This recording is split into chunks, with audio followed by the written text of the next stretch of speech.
ठीक है, चलो स्टार्ट। तो बेसिकली हम डाइजेशन अगर कहें तो डाइजेशन क्या है कि पॉलीमर्स का ब्रेक डाउन कर, ठीक है।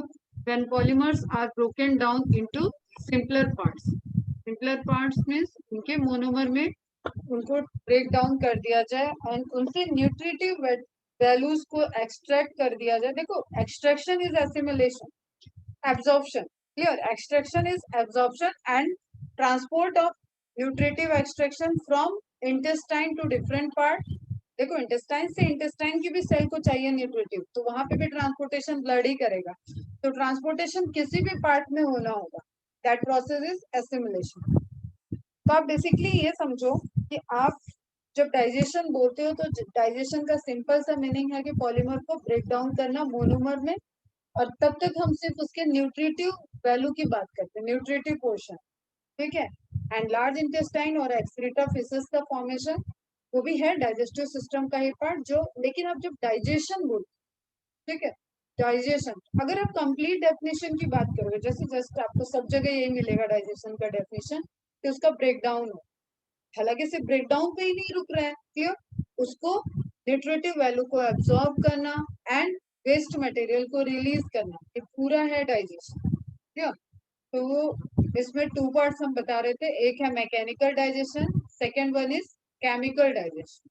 जब आप pieces of food are firstly cut, crushed और broken into smaller particle without being changed chemically, कोई केमिकल चेंज नहीं हो रहा है उनका, लेकिन एक अपीयरेंस, वो सॉफ्ट हो जाएंगे, क्लियर, वो छोटे हो जाएंगे, उसकी न्यूट्रिटिव वैल्यू यहाँ भी चेंज नहीं हो रही है, clear. Mechanical breakdown increases the surface area of the food particle, that is same way like कि आपने उसका छोटा छोटा पार्ट कर, तो उसके सरफेस एरिया इंक्रीज हो जाए। Chemical digestion, when foods are broken down into their monomers by enzymes and water। मतलब वाटर तो आपको हर जगह ही चाहिए, वाटर तो चाहिए, वाटर तो रिएक्शन के लिए मीडियम हो जाएगा, सॉल्वेंट की तरह बिहेव करेगा। तो यहाँ पे आप देख रहे हो कि दो तरीके का डाइजेशन सिंपली हम डिवाइड कर दें, तो first one is mechanical and second one is chemical. अब मैकेनिकल डाइजेशन ऐसा नहीं है कि सिर्फ मुंह में होता है, जहां जहां आपकी मूवमेंट चल रही है, और मूवमेंट आपको बताया था मैंने टिश्यू पढ़ाते वक्त कि peristalsis movement, this is involuntary muscles control. एक बार आपने खाना खाया तो आप उसको यहाँ पे रोक नहीं सकते बहुत देर तक, ये आपके बस में नहीं है। और यहाँ आ गया एसोफेगस में, तो ऐसा नहीं है कि तुम यहाँ रुक जाओ, हम नीचे नहीं आ, इनफैक्ट बाई चांस अगर किसी वजह से यहाँ पे खाना अटकता है तो यू फील अनकंफर्टेबल, ठीक है, अनकंफर्टेबल फील करोगे, और उसमें खांसी आती है, धसका जैसा लगता है, पानी पीते हो, ठीक है, वो सबने फील किया होगा, कभी ना कभी सबको होता है, और बच्चों को तो होता ही है। आप खाना खाते खाते बात करते हो, पोजीशन आपकी गड़बड़ होती है, तो विंड पाइप की तरफ फूड जाने लगता है, या एसोफेगस में बहुत आपने च्यू करके नहीं कोई चीज पास किया है, तो उसके बाद आपको क्या होता है, वहां पे एसोफेगस के मूवमेंट में वो प्रॉब्लम करता है, तो उसकी वजह से आपको ऐसा लगता है कुछ अटका है, और बहुत तेज का एक पेन होता है। फिर आप पानी पीते हो तो वो पोर्शन, जैसे जस्ट सपोज यहाँ ब्लॉक कर रखा है, तो वो वाटर के साथ आगे ट्रांसपोर्ट हो जाएगा स्टमक, क्लियर। तो इस पूरे ड्यूरेशन में उसमें हो रही है पेरिस्टासिस। स्टमक में रुगाई होते हैं, फोल्ड्स होते हैं मस्कुलर, वो मूवमेंट करते हैं। तो अगेन, अब आप अपने हाथों के बीच में कुछ रख के उसको मूव करके देखो, तो उस पर प्रेशर पड़ेगा या नहीं, पूरे हाथ दोनों पाम को टच कराओ और बंद कर लो, और उसके बीच में कुछ रख के देखो, और बार बार अपने पाम को मूव करो, क्लियर। तो देखोगे उसमें जो बीच में है उसमें फर्क पड़ रहा है, भले ही वहां दांत नहीं है, तो रुगे ही होते हैं यहाँ पे। सब पोर्शन को एक एक करके देखिए, यहाँ पे भी मैकेनिकल हुआ, फिर यहाँ पे भी समथिंग, कुछ ना कुछ मैकेनिकल होता रहता है, जहां तक आपके मस्कुलर मूवमेंट सारी चीजें हैं, क्लियर। तो mechanical digestion include buccal cavity वाले पोर्शन में च्यूइंग एंड स्वेलोइंग, आपने च्यू किया एंड देन स्वेलो किया, ये पैलेट वाले रूल बकल कैविटी पढ़ेंगे तो देखेंगे, तो सिंपल हम देख रहे हैं फिर वहां पे। और बकल कैविटी में आपका केमिकल डाइजेशन हुआ, जिसमें कार्बोहाइड्रेट्स होते हैं मेनली, फैट्स को अभी इग्नोर मारो, कार्बोहाइड्रेट, फैट यहाँ नहीं होता, क्लियर। कार्बोहाइड्रेट्स मेनली डाइजेस्ट होते हैं, उसके बाद सेम वे में अब आपका मैकेनिकल, यहाँ पे मेन मैकेनिकल होता है, देन चर्निंग मूवमेंट है, जैसे आप डिजर्ट के लिए देख रहे थे उस तरीके का, यहाँ पे चर्निंग एक मूवमेंट होता है रुगाई फोल्ड हैं, जो मस्कुलर फोल्ड हैं स्टमक के, वो फोल्ड मूव करते हैं और उससे भी मैकेनिकल डाइजेशन होता है। फिर लीवर को आप देखें तो लीवर से जो बाइल का सिक्रीशन होता है वो फैट के इमल्सिफिकेशन के लिए बहुत इंपॉर्टेंट है, तो यहाँ पे होता है। तो आप देख सकते हो कि यहाँ की एक पूरी प्रोसेस में there is two way of digestion, one is mechanical and another way is chemical. जिसमें उसका स्ट्रक्चर इन्वॉल्व हो रहा है दैट इज मैकेनिकल, जिसमें उसका सिक्रीशन या एंजाइम्स इन्वॉल्व हो गए that related to chemical. Is it clear? Mechanical digestion, chemical digestion. अब एक चीज इस इमेज में नोटिस करने वाला है, एपिग्लोटिस। देखो यहाँ पे फूड जब इनटेक किया है आपने, अभी फूड नीचे नहीं गया, फेरिंग्स वाले एरिया से नीचे नहीं गया है, उस टाइम एपिग्लोटिस की पोजीशन, फ्लू वाले पोर्शन की पोजीशन यहाँ से अटैच्ड है, यहाँ फ्लैप लगा हुआ है। क्लियर? ठीक है। अब आप सबको पता होगा कि विंड पाइप आगे की तरफ होती है, फूड पाइप पीछे की तरफ होती है। मतलब अगर आप इस तरीके से बनाओगे तो फ्रंट वाली आपकी ट्रैकिया है, ठीक है, ये विंड पाइप है और ये oesophagus, clear, food pipe. Dorsally देखोगे तो डॉर्सल हो जाती है आपकी फूड पाइप एंड वेंट्रल हो जाती है आपकी विंड पाइप। बहुत छोटा सा है ये अरेंजमेंट लोकेशन के अकॉर्डिंग पॉइंट, तो ध्यान रखो। अब देखो एपिग्लोटिस का क्या काम है, जब ये फूड यहाँ से आएगा, इस वाले पासेस से आएगा, अभी ये इस तरीके से ये ओपन है, क्लियर, इसने कवर करना है इसको, इसको ये इधर जाएगा, फेरिंग से ये ब्लू वाले पोर्शन में एसोफेगस में जाएगा, तो ये कवर कर लेगा आपके ट्रैकिया वाले। अब देखो यहाँ पे पोजीशन, एपिग्लोटिस ने कवर कर लिया कि ये फूड इस साइड ना है, ठीक है, क्लियर। तो यहाँ पे आप देख रहे हो कार्टिलेजनस होते हैं, सी शेप के कार्टिलेज होते हैं, वो सब हम लोग बात करेंगे जहाँ पे आएगा। तो बस मेन चीज ये है कि एपिग्लोटिस से इंगल्फ के टाइम में रोल प्ले करते हैं, और ये हम लोग थ्योरी में भी देखेंगे। अभी हम जनरल, आज भी हम ओवरव्यू ही लेंगे, और आपको पूरा एलिमेंट्री कैनाल आज ही डाइजेस्टिव सिस्टम पूरा खत्म हो जाएगा, लेकिन सिर्फ ओवरव्यू, फिर एक एक क्वेश्चन को डिटेल में। डाइजेस्टिव एंजाइम सबको को समझ में आ रहा है कि दे आर सीजर्स, एंजाइम को हम सीजर्स से एनालॉज कर लेते, एनालॉगी देख लेते हैं। तो सीजर कैसे कटिंग करते हैं, किसी भी बड़े कपड़े के पीस को लियो, आपने कट कर दिया, छोटा हो गया, उसी तरीके से एंजाइम क्या कर रहे हैं, उसको कट डाउन कर रहे हैं। ये डाइजेस्टिव एंजाइम है, कट डाउन कर रहे हैं, छोटे छोटे पार्ट में उसको कट कर रहे हैं, तो ब्रेक करेंगे लार्ज मॉलिक्यूल को स्मॉलर मॉलिक्यूल। अब आप सबको पता होना चाहिए कि पानी की जो रिक्वायरमेंट है वो ऐसा नहीं है कि खाना खा रहे हो और पानी नहीं पी रहे हो और आपका डाइजेस्टिव सिस्टम प्रॉपर वर्क कर जाएगा, तो ये कतई सही नहीं है, और ऐसा किसी को नहीं करना चाहिए। पानी अच्छे अमाउंट में पीना चाहिए। तो एक तो वाटर, दूसरा अनदर फ्लूइड का सिक्रेशन जो डाइजेस्टिव ग्लैंड से, डाइजेस्टिव सिस्टम से रिलेटेड है, वो आपको पता होना चाहिए। इंजेक्शन आप कर रहे हो, 2 लीटर पानी मिनिमम आपको कर लेना चाहिए इंजेक्शन, ठीक है। 3 to 4 बॉटल आप कर लो तो बहुत अच्छा रहता है, आपका फंक्शन अच्छा रहता है। बहुत ज्यादा पानी भी नहीं पीना चाहिए, कि कोई 7-8 बॉटल दिन में पी रहा है तो वो किडनी पे प्रेशर डालता है। तो बहुत ज्यादा भी हाइड्रेटेड नहीं होना चाहिए, और डिहाइड्रेटेड तो एक तरीके से इमरजेंसी के कंडीशन होती है मेडिकल फील्ड में। फिर सलाइवरी ग्लैंड का अगर सिक्रेशन देखो तो धीरे धीरे जो आपको ये म्यूकस सा गीला गीला सा फील हो रहा है बक्कल कैविटी में, अगर उसका पर डे का कलेक्शन देखें तो that is approximately 1 litre, 1 litre वो सिक्रीट हो जाता है, ठीक है। गैस्ट्रिक मतलब स्टमक वाला पोर्शन, गैस्ट्रिक सिक्रीशन वो भी अप्रोक्सीमेटली 2 लीटर का सिक्रीशन है। पैंक्रियाटिक सिक्रीशन 1.2 लीटर का सिक्रीशन है।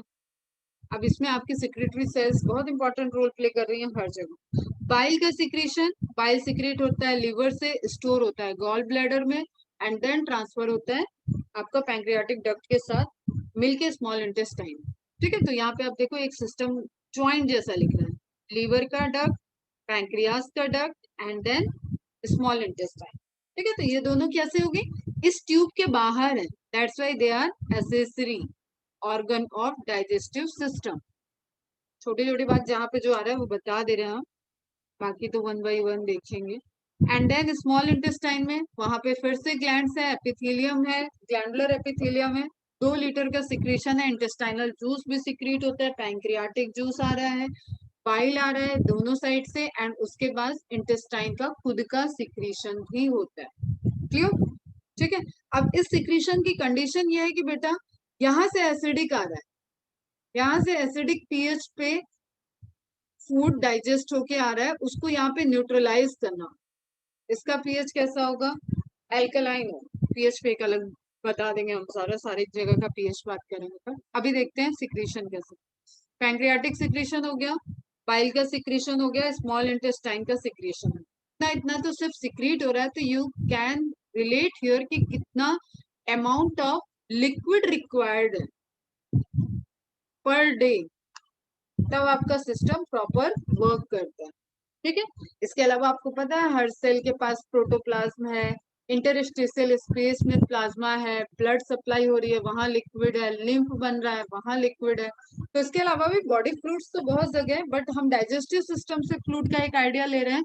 तो इसमें ही हमने देखा कि काफी ज्यादा अप्रोक्सीमेटली 7 to समथिंग लीटर आपका यहाँ पे यूज हो जाए। ठीक है बेटा, समझ में आया? Per day. इसके बाद इंटेस्टाइन से एब्जॉर्प्शन स्टार्ट हो जाता है, तो 92% एब्जॉर्ब इन क्या चीज? लिक्विड की ही बात हो रही है। Clear? Absorb in small intestine and 6 to 7% absorb in large intestine. इसको यू कैन रिलेट कि आप जितना स्टूल लेट पास करते हो, धीरे धीरे उससे वाटर एब्जॉर्प्शन, क्योंकि वाटर एब्जॉर्प्शन एक ऐसा फिनोमिना है जो जब तक फिसेस रिलीज नहीं होता है तब तक वो चलता रहता है। तो धीरे धीरे वहां से वाटर रिलीज होता है, that result in the hardening of stool, stool को हार्ड कर देता है वो। क्लियर? तो आप यहाँ पे समझ रहे हो, ये ब्लू इंजेक्शन को शो किया, रेड ने एब्जॉर्प्शन को शो किया। वाटर का यहाँ पे दिया हुआ था 1% in faeces, water in faeces ingested plus secreted minus absorb. Ingested और सिक्रेटेड को आपने प्लस कर लिया, हाँ करेक्ट है। इंजेस्टेड को और सिक्रीशन, जितना सिक्रेटरी ग्लैंड से वाटर आ रहा है उन सबको अगर आप प्लस कर लो और माइनस कर दो एब्जॉर्ब को, तो उतना परसेंटेज ऑफ वाटर आपका फिसेस के साथ रिलीज हो जाएगा। ठीक है बेटा, ये था डिस्ट्रीब्यूशन। आप इसका लेबल कर सकते हो, डिस्ट्रीब्यूशन ऑफ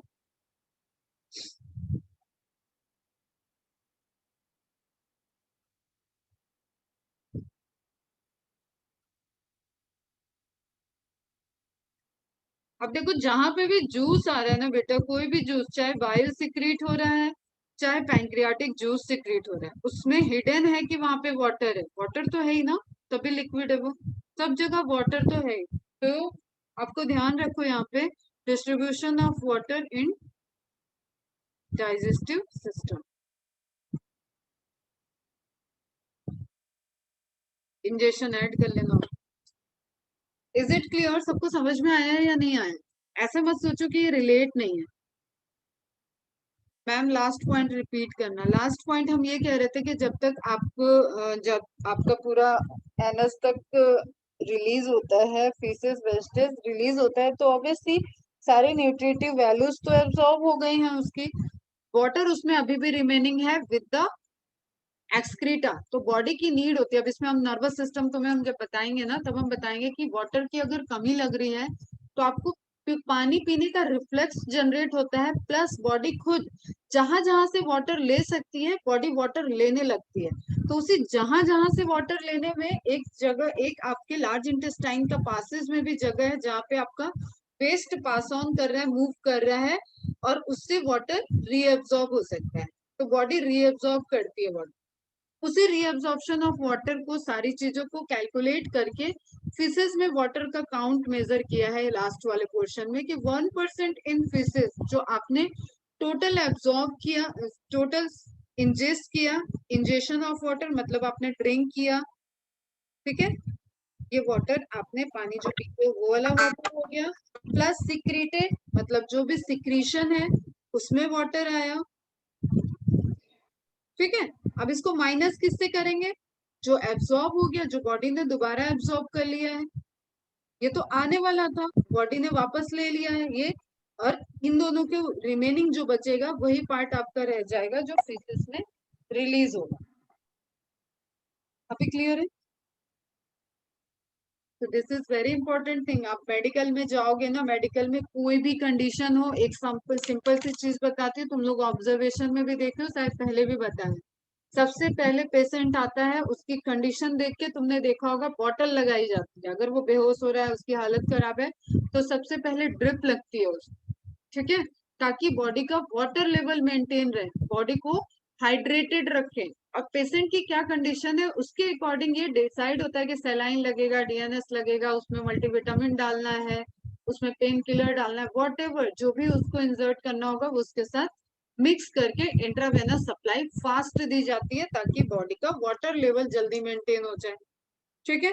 तो obviously this thing is very very important, जो यहाँ पे ये इस फिगर में आपको दिया हुआ है, this is the distribution per day आपकी बॉडी में इस तरीके से सिक्रीशन, एब्जॉर्प्शन एंड आप बाहर से इंजेक्शन कर रहे हो।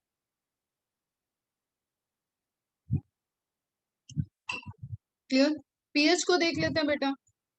तीन बहुत इंपॉर्टेंट लोकेशन है पीएच की, जब हम इंडिविजुअल डाइजेस्टिव सिस्टम की बात करेंगे तो भी वहां आएगा। अभी देखना है हमें, चार्ट बना के रखना है। पीएच जो है माउथ का, दैट इज अप्रोक्सीमेटली 6.8, तो ये क्या हो गया, लगभग न्यूट्रल है। 7 होता है neutral, clear.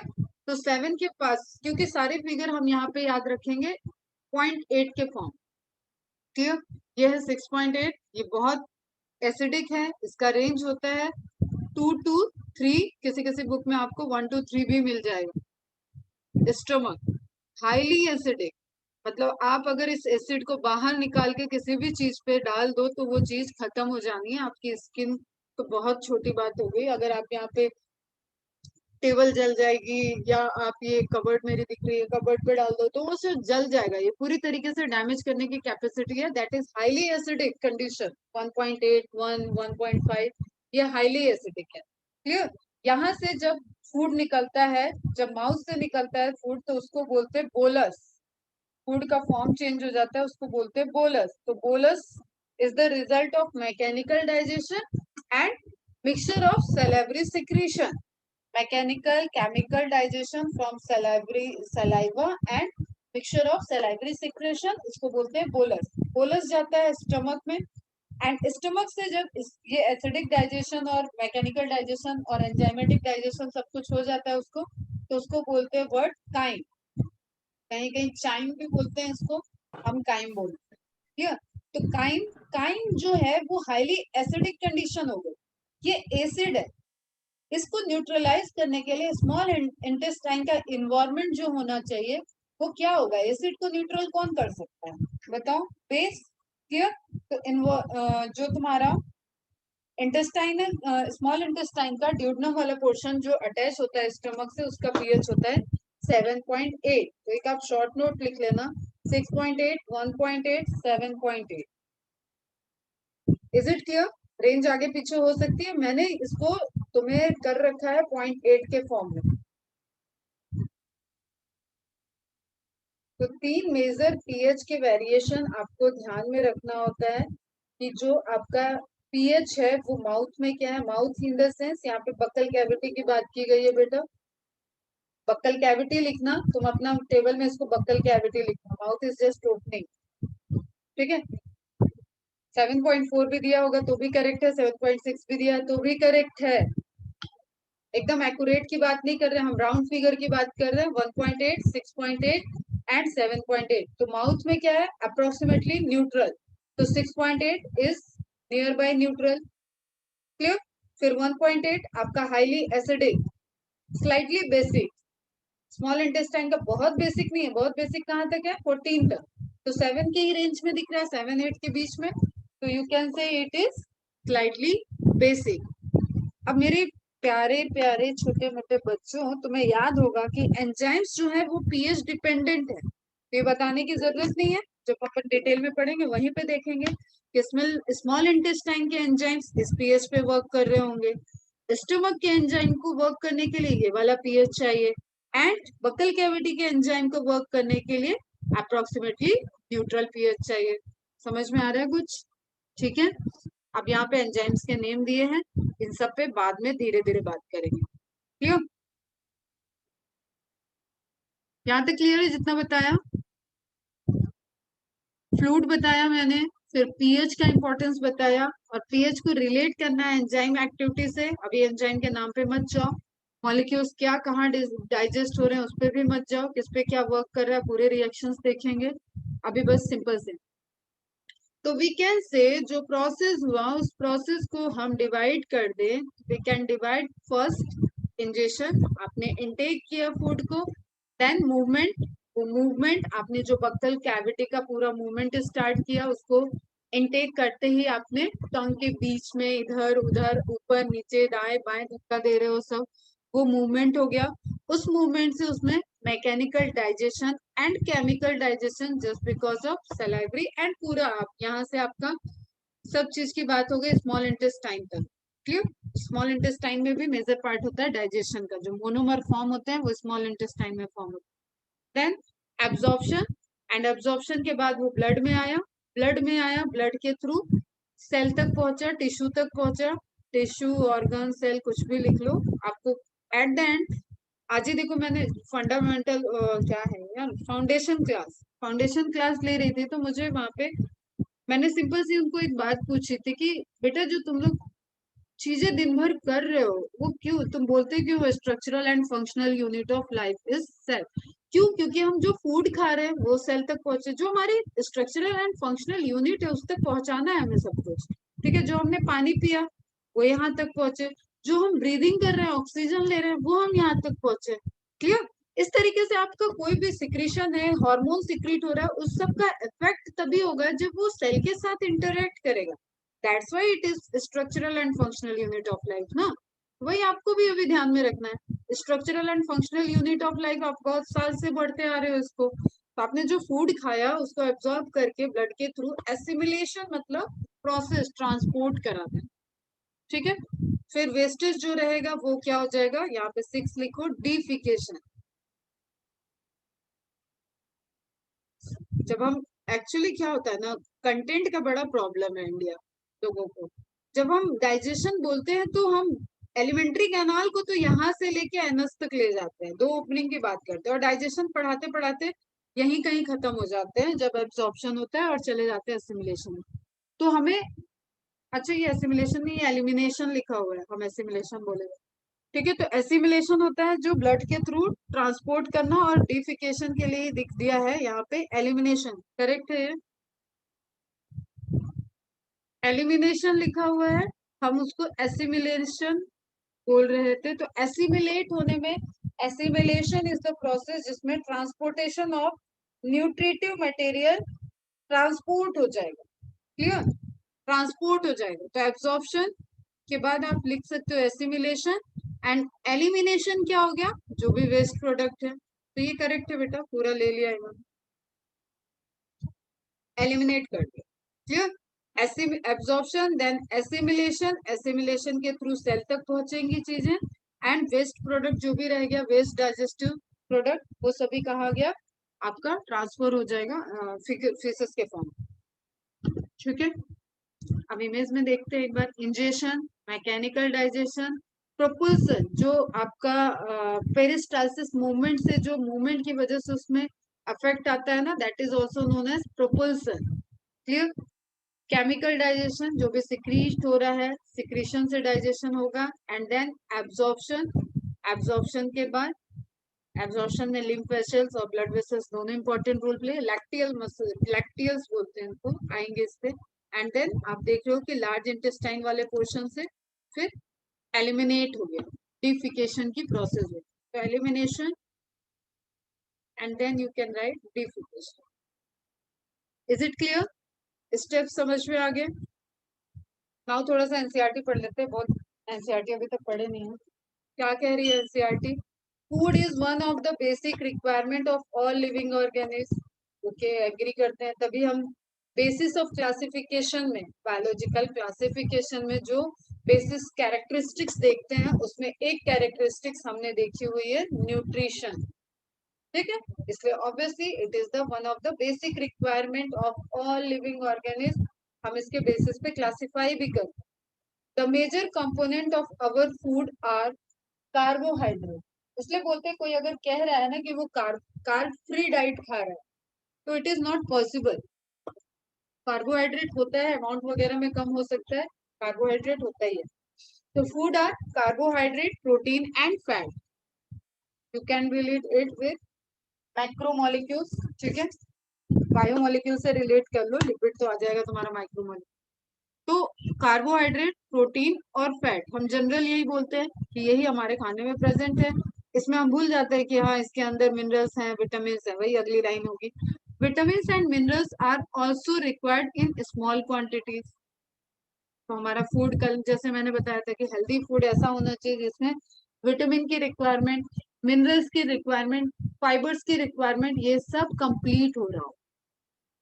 Food provides energy and organic material for growth and repair of tissue. We know that food direct energy provide करने वाला फूड हो गया कार्बोहाइड्रेट. ग्रोथ के लिए रिस्पॉन्सिबल है वो हो गया आपका protein. Clear. Repair of tissue, इसमें तो पूरा सिस्टम आ जाता है again.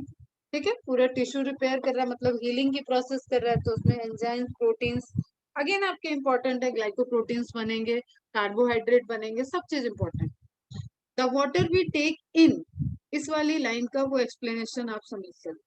The water we take in plays an important role in metabolic process. Metabolic process चला गया तुरंत सेल के अंदर, तो ध्यान रखो कहाँ कहाँ की बात हो रही है. And also prevents dehydration of the body. इसलिए अपन ने सारी चीजें रिलेट करके पहले देखी है. सेल तक सप्लाई जानी चाहिए, सेल तक न्यूट्रिटिव सप्लाई होगी, ऑक्सीजन की सप्लाई होगी, इंटरस्टिशियल स्पेस अच्छे से आपका होना चाहिए. इसलिए आपकी बॉडी में पर्टिकुलर हाइड्रेशन होना चाहिए. क्लियर. अगर कहीं पे भी ये डिस्टर्ब होगा तो सिक्रीशन में वाटर का लेवल डाउन होगा. आपने प्रॉपर फूड वाटर इनटेक नहीं किया है तो आपको, इसको तो आपने बहुत फील किया होगा. ठीक है, हम लोग निराजल व्रत रखती हैं लेडीज लोग, तो उसमें भी उन्होंने देखा है. अभी रोजा चल रहा है, रोजा कई लोग रखते होंगे, आप फील करते होंगे कि बॉडी बिना पानी के कैसे डिहाइड्रेटेड सी, आपको ऐसा लगता है ना कि आप बॉडी पे जुल्म कर रहे हो. लेकिन रिलीजियस कुछ ऐसे मान्यता है, उस पर नहीं कह सकते. पर आई डोंट नो कि आज ईद हुआ कि नहीं डिक्लेयर. अगर ईद डिक्लेयर हो गया है तो हैप्पी ईद, अदरवाइज कल विश कर देंगे दोबारा. तो अच्छे से सभी लोग ईद एंजॉय करना. ठीक है, तो डिहाइड्रेशन ऑफ बॉडी से प्रिवेंट कर रहा है वाटर. बायो मैक्रोमोलिक्यूल, यहाँ से आप देखो, अब आपको बायोकेमिस्ट्री में जाना है थोड़ा सा. कल ईद है.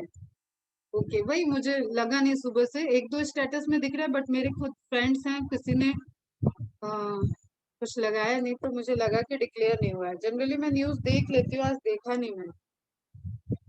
वो चांद देखने पर डिसाइड होता है ना, तो एक दिन आगे पीछे हो जाता है. Now come to back. Biomacromolecules, we know. Macromolecule की बात कर रहे हैं, तो larger molecule, polymer in food can not be utilised by our body in their original form. ऐसा नहीं है कि आप डायरेक्ट बैठा, कल भी ये मैंने एक बात बोली थी तुम्हें कि डायरेक्ट आप रोटी सेल को नहीं पहुंचा सकते. चावल जो खा रहे हो वो सेल को आपका एप्पल नहीं चाहिए, सेल को आपका बनाना नहीं चाहिए, सेल को आपका टेस्टी टेस्टी जो भी आप जंक फूड खा रहे हो वो सब कुछ नहीं चाहिए. उसको उसके जिस फॉर्म में उसको चाहिए उस फॉर्म में कन्वर्ट होना चाहिए. ठीक है, जैसे जस्ट सपोज अभी ये बायोलॉजी लेक्चर में अगर जर्मन लैंग्वेज, वैसे तो मुझे आती नहीं है, बट मैं उस लैंग्वेज में एक्सप्लेन करूँ तो तुम उसको नहीं ले पाओगे, ग्रेस्पिंग पावर नहीं रख पाओगे कि उससे कुछ समझो, या जिसको आती है वो समझ भी सके. बट मेन चीज ये है कि दोनों के बीच में सिंक्रोनाइजेशन होना चाहिए. तो सेल को जो फॉर्म चाहिए वो है मोनोमर फॉर्म, और आप जो खाना खाते हो वो है polymer. They have to be broken down and converted into simple substance in the digestive system. This process of conversion of complex, अब यहाँ से डेफिनेशन है, conversion of complex food substance to simple absorbable forms is called digestion.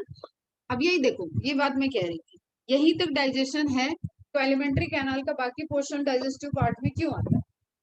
ठीक है, यहाँ तक digestion है लेकिन एब्जॉर्प्शन चलता रहता है, and is carried out by our digestive system by mechanical and biochemical methods.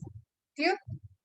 carried out by our digestive system by mechanical and biochemical method. Biochemical क्यों बोला गया, क्योंकि बाहर से हम कोई केमिकल एंजाइम नहीं डाल रहे हैं, बाहर से हम कोई कैटलिस्ट नहीं डाल रहे हैं. We are using bio catalyst, और ये भी पहले बता चुके हैं एंजाइम पढ़ाते वक्त. क्लियर. कैटालिटिक रिएक्शन आपके टेस्ट ट्यूब में भी हो सकता है, आपके बॉडी के अंदर भी हो रहा है, सेल में भी हो रहा है।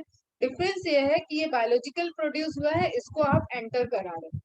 दैट्स व्हाई मोर एप्रोप्रिएट, अगर आपको ऑप्शन में केमिकल मेथड आता है एंड बायोकेमिकल मेथड आता है, तो मोर एप्रोप्रिएट इज बायोकेमिकल मेथड, क्योंकि यहाँ पे जो केमिकल, अब इस वर्ड को तोड़ लो, अभी ये क्वेश्चन आ सकता है, ठीक है, डायरेक्ट लाइन से। बायोकेमिकल क्यों बोला गया? क्योंकि the chemical synthesized by the biological system. Is it clear बेटा? समझ में आया?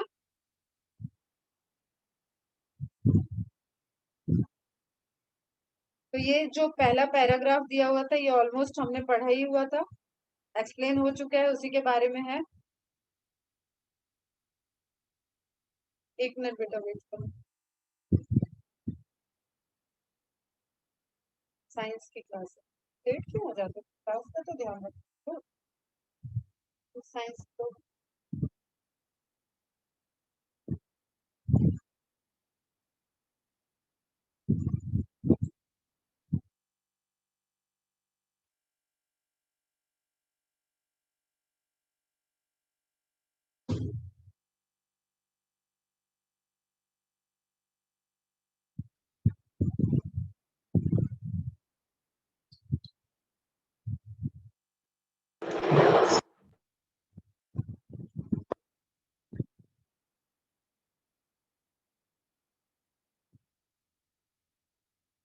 तो यहाँ पे हम देख रहे हैं कि वही मैकेनिकल डाइजेशन और डाइजेशन की बात है। General organization of the human digestive system is shown in figure 16.1 and this is very very important image बेटा। आ जाता है बड़ा इमेज समझ के, हमें इसे इग्नोर नहीं करना है। और इसमें कुछ ऐसी चीजें हैं जो आप नहीं देखोगे, बाकी सारी चीजें आपको ऑलरेडी पता है। क्या है मीटिंग आईडी, क्या है?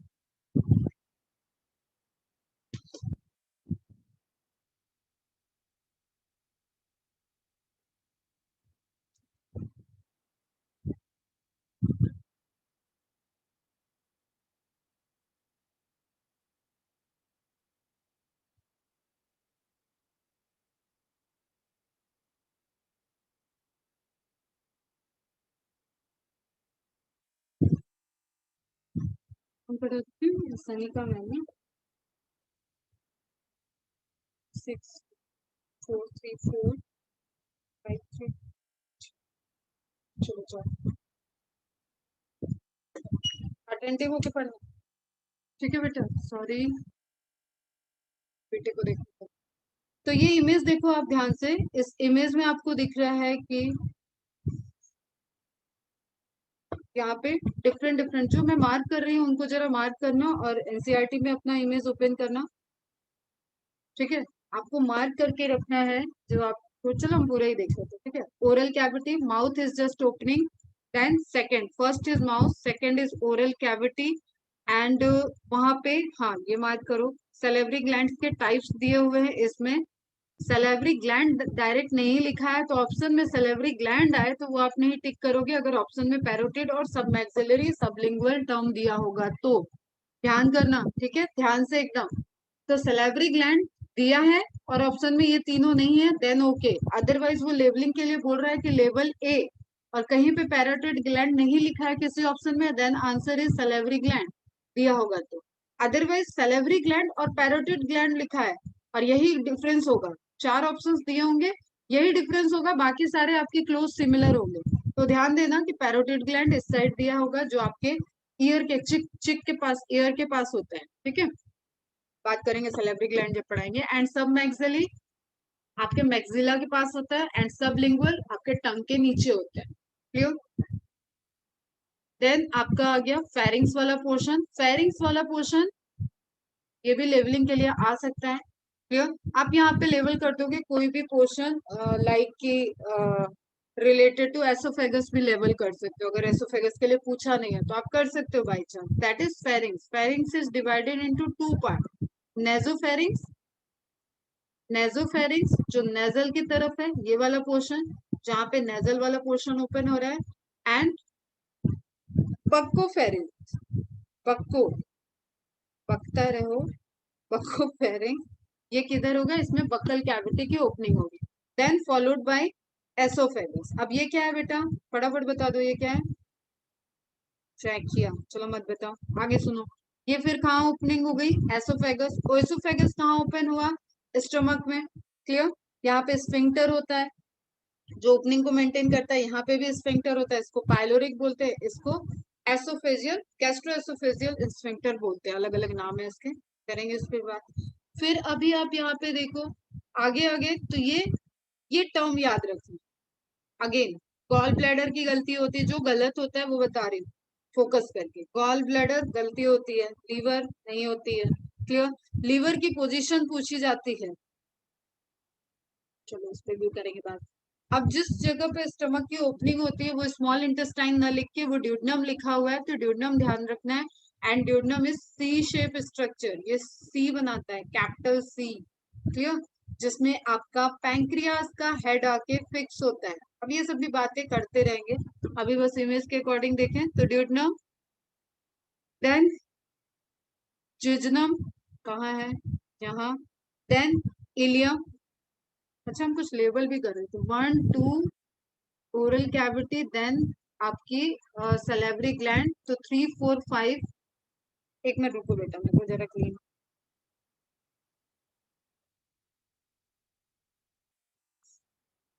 1 2 3 4 5, ठीक है। एंड 3 + 4 + 5 देखो सलेवरी ग्लैंड। अब जैसे लिखवा रही वैसे लिखते चलो, ठीक है, सलेवरी ग्लैंड। देन 5 के बाद 6 आ जाते हैं फेरिंग्स, देन 7 आ जाते हैं एसोफेगस। कुछ एडिशनल बात नहीं करते, सिर्फ फोकस ऑन एलिमेंट्री क्या ना है। नाउ 7 के बाद 8 आ जाते हैं स्टमक, स्टमक के बाद आ जाते हैं ड्यूडेनम, 9। क्लियर। एंड 10 पे आ जाते हैं पैंक्रियास, 11 पे चले जाते हैं लीवर, गॉल ब्लैडर 12, 11 12 थर्ड। और देखो अब, sorry, 10 11 + 12, these are accessory organ of digestive system। ठीक है। जब सेक्रेशन की बात करते हैं तो ग्लैंड बोलते हैं, और जब ऐसे बात करते हैं तो अपन ऑर्गन भी बोलते हैं। कहाँ तक पहुंचे, 10 11 12। ठीक। अब 9 के आगे चलते हैं, 9 के आगे आ जाओ, जुजनम आ जाओ, 12 के आगे इधर आ जाओ, 13। And then